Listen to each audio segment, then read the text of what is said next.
আজকে আমার রান্নাঘরে মোটামুটি যুদ্ধ চলবে, কারণ আজকে রান্না করব গরুর মাংস, রোস্ট এবং পোলাও। তাহলে চলুন কথা না বাড়িয়ে শুরু করা যাক আজকের রান্না বান্না। এখানে মুরগির মাংস রোস্টের মতো করে কাটা আছে এবং সালাদের জন্য কিছু সবজি আছে। এখানে পোলাওয়ের চাল আছে প্রায় 2 কাপ পরিমাণ। এখানে আমি রোস্টের জন্য পেঁয়াজ, বাদাম, কিশমিশ এগুলো একসাথে ব্লেন্ড করে নিয়েছি। আরও লাগবে কিছু গরম মশলা। এখানে রোস্টেড চিকেনটা আমি হালকা লবণ, আদা এবং রসুনের পেস্ট দিয়ে ম্যারিনেট করে রেখেছি। আর পেঁয়াজ কাটা আছে এখানে, এবং দুধটাও আমি জাল দিয়ে রেখেছি। এটা রোস্টেও লাগবে এবং পোলাওতেও আমি ইউজ করব। এখানে আছে টক দই, আর এখানে আছে আমার বাদাম বাটা। আর সালাদের জন্য আমি গাজর এখানে কুচি কুচি করে কেটে রেখে দিয়েছি। তো মোটামুটি আমার সব ইনগ্রিডিয়েন্টস রেডি। তো প্রথমে আমি মাংসটাকে ম্যারিনেট করব। এর জন্য ফার্স্টে দিচ্ছি আদা পেস্ট এবং রসুনের পেস্ট। এরপর দিয়ে দিচ্ছি শুকনো মরিচের গুঁড়া, দিব জিরার গুঁড়া, ধনে গুঁড়া এবং হলুদের গুঁড়া, লবণ দিব স্বাদ মতো। একটু সরিষার তেল দিয়ে মাংসটাকে ভালো করে ম্যারিনেট করব। চুলায় একটা প্যান বসিয়ে এখানে আমি পর্যাপ্ত পরিমাণে তেল দিয়ে নিয়েছি। চুলার আঁচটা হাই হিটে আছে। এই তেলটা একটু গরম হলে এখানে আমি দিয়ে দিব গরম মশলা আর পেঁয়াজ। এই গরম মশলা আর পেঁয়াজটাকে একসাথে কিছুক্ষণ ভেজে নেব। পেঁয়াজটা যখন গোল্ডেন কালার চলে আসবে তখন আমি এর মধ্যে দিয়ে দেব আমার ম্যারিনেট করে রাখা মাংস, এবং মাংসটা দিয়ে এটা কিছুক্ষণ নাড়াচাড়া করতে হবে। আমি বাইরে থেকে এক্সট্রা কোনো পানি দিব না কষানোর জন্য। মাংস থেকে যে পানিটা উঠবে এইটা দিয়ে আমি অল্প আছে মাংসটাকে কষাবো। এবং মাংসের মধ্যে সবসময় চেষ্টা করতে হয় যে গরম পানি ইউজ করার। মাংসটা ভালো করে নেড়ে চেড়ে এটা ঢেকে দিয়ে 10-15 মিনিট ওয়েট করব, এবং চুলার জালটা থাকবে মিডিয়াম টু হাইয়ে। এই ফাঁকে আমি এখানে পেঁয়াজের বেরেস্তা তৈরি করে নেব। এর জন্য প্যানে পর্যাপ্ত পরিমাণে তেল দিয়ে নিচ্ছি। পেঁয়াজ বেরেস্তার জন্য তেলটা একটু বেশি দিতে হয়। তেলটা গরম হয়ে গেলে এর মধ্যে দিয়ে দিতে হবে পেঁয়াজটা দিয়ে এটা হালকা করে নাড়তে হবে, এবং খেয়াল রাখতে হবে চুলার জালটা যেন হাই হিটে না থাকে। পেঁয়াজটা নাড়াচাড়া করতে হবে এবং গোল্ডেন কালার হওয়া পর্যন্ত অপেক্ষা করতে হবে। এইদিকে মাংস থেকে পানি উঠে এসেছে, এবং আপনারা দেখতে পাচ্ছেন আমি মাংসের হাঁড়িটা চেঞ্জ করেছি, কারণ আমার এটাতে পোলাও রান্না করতে হবে, আমার খেয়াল ছিল না। তো মাংস থেকে যে পানিটুকু উঠে এসেছে এটা দিয়ে মাংসটা কষানো হয়ে যাবে। একটু মাঝে মধ্যে নেড়ে চেড়ে দিতে হবে যেন নিচে লেগে না যায়, এবং চুলার আঁচটা থাকবে মিডিয়াম লোতে। এই পর্যায়ে আমি ঢাকনা দিয়ে ঢেকে দিব। এইদিকে আমার পেঁয়াজের বেরেস্তাটাও মোটামুটি রেডি হয়ে গিয়েছে। এটা ব্রাউন কালার চলে এসেছে, এবং এই বেরেস্তাটা আমি নামিয়ে নিয়ে এর মধ্যে হালকা লবণ দিয়ে মেখে নিচ্ছি যেন এটা অনেকক্ষণ ক্রিস্পি থাকে। এটা আমার আম্মুর টিপস আসলে।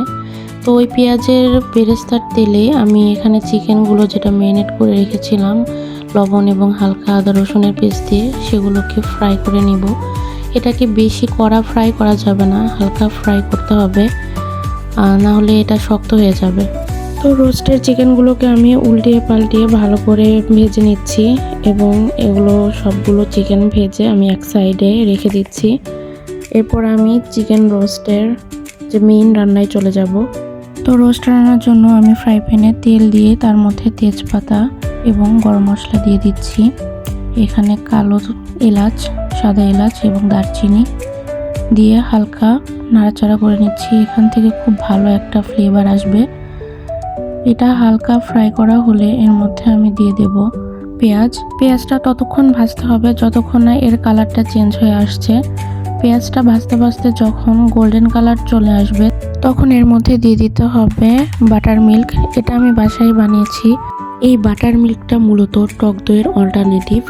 এখন নাড়াচাড়ার পর এর মধ্যে দিয়ে দিব বাদাম বাটাটা দিয়ে কিছুক্ষণ এটা ভুনে নিতে হবে যেন এর কাঁচা গন্ধটা চলে যায়। এরপর একে একে মরিচের গুঁড়া, সামান্য জিরার গুঁড়া এবং একটু গরম মশলার গুঁড়া দিয়ে এটাকে ভালো করে মিশিয়ে নিতে হবে। আমি এখানে পানি ইউজ করিনি, সামান্য দুধ দিয়ে এই মশলাটাকে আমি কষিয়ে নিচ্ছি। মশলাটা ভালো করে কষাতে হবে যেন এর মধ্যে কোনো কাঁচা গন্ধ না থাকে। বা মশলাটা ভালো করে ভুনা হয়ে যায়। সো মশলাটা কষানো হয়ে গেলে এর মধ্যে আমি চিকেনগুলো দিয়ে এগুলোকে একটু উল্টে পাল্টে দিচ্ছি। দেখতে পাচ্ছেন যে মশলার থেকে একদম তেল ছেড়ে গিয়েছে। তো এই পর্যায়ে চিকেনটাকে দিয়ে এই মশলার সাথে কষাতে হবে। চিকেনটা কষানো হয়ে গেলে এর মধ্যে আমি দিয়ে দিব দুধ এবং সামান্য পরিমাণে পানি। আমার রোস্টটা একটু মিষ্টি মিষ্টি খেতে ভালো লাগে, এই জন্য আমি একটু চিনি ইউজ করতেছি। অনেকে চিনি ছাড়াও রান্না করে, অনেকে স্পাইসি করেও রান্না করতে পারে, তো আমার এভাবেই ভালো লাগে। তো আমি এখানে সামান্য চিনি দিয়ে দিলাম এবং এটাকে আমি ঢেকে দিব। 10-15 মিনিট অপেক্ষা করতে হবে চিকেনটা সেদ্ধ হওয়া পর্যন্ত। 10-15 মিনিট পর ফিরে এলাম এবং এটা আমার চিকেনের বর্তমান অবস্থা। গ্রেভিটা অনেকটা ঘন হয়ে গিয়েছে এবং চিকেনটাও সেদ্ধ হয়ে গিয়েছে। তো এটা আর জাল দেওয়ার দরকার নেই। এর উপর আমি পেঁয়াজের বেরেস্তা দিয়ে দিচ্ছি, সুন্দর ফ্লেভার অ্যাড করবে। চিকেনে পেঁয়াজের বেরেস্তা দিয়ে এটা ঢেকে দিতে হবে যেন এর ফ্লেভারটা এর মধ্যে ছড়িয়ে যায়। এদিকে আমার গরুর মাংসটা কষানো হয়ে গিয়েছে, মশলা থেকে তেলটা আলাদা হয়ে গিয়েছে। এখন এখানে আমি পর্যাপ্ত পরিমাণে গরম পানি দিয়ে এটাকে ঢেকে রেখে দিব প্রায় 30 মিনিটের জন্য। অন্য একটা সসপ্যানে আমি পোলাও রান্না করব, তাই এখানে আমি বেরেস্তার তেল ছিল একটু, সেটা নিয়ে নিলাম। এই তেলের মধ্যে আমি দিয়ে দিচ্ছি তেজপাতা এবং এলাচ এবং দারচিনি।